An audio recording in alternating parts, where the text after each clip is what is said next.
Abatwirwe mu nkomo no wabirarka wa Kabale Bithator Mitoma Edmond Ntimba hamwe n'abakozi batanu ba District AG Abarumu Christopher Namara District Community Development Officer, Beda Mwebesa District Production and Marketing Officer na Boaz Kakuru District Planning Officer.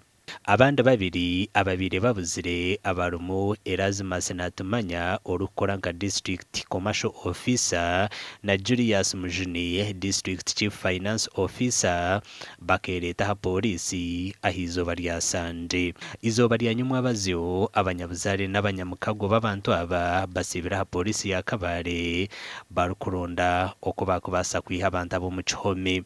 Tutunjiro kumanyisobwa ngo abantu aba bashashwire miliyoni 120 kandi bayiraganisa okumara izindo mu biro bitano ahagati yenjera nyamwinji shahi 11 emotoka ya district niyo yabasa kutwara abantu aba besherekere omungofira hamwe na za helmet okugira ngo kamera zitu zitakabareba.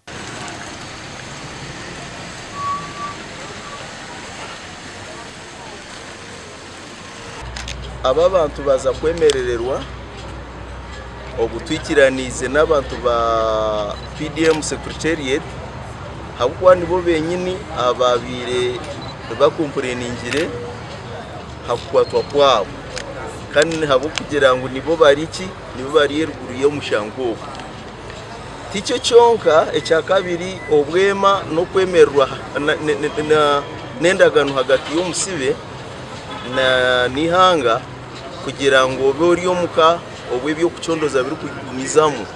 Jovrin Karisa omuhwezo w'orukora Parish Development Model mu ihanga owabira komeseza abantu aba yahamya ngo abantu aba babire bashashwire sentezi kandi okurekurwa kwabo kwabakwikirizibwe abakuru muri PDM. Icyo kubanza abantu aba n'abakozi ba government kandi bakikiriza ngo sente bakazikozesha kubi nangashi bakaziba.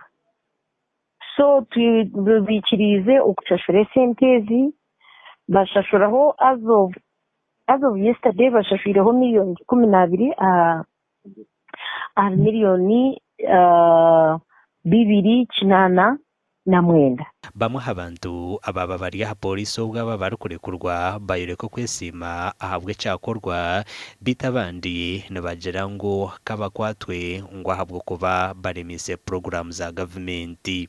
Abantu mu bataka baratubuza ngo hakaba henshi sente kuzitari kwije kumba bashija bari kutubiyaga ngo sente tizirajaje tizaruga account obyo barire sente kare hataho niho babakwatira so nkabataka bine kumanya ikintu kiri ha ground.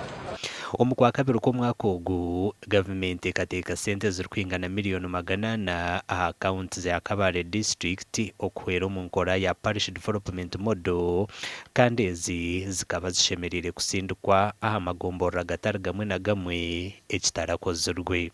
Amakuru agagasha kwa Job namanya Apoli.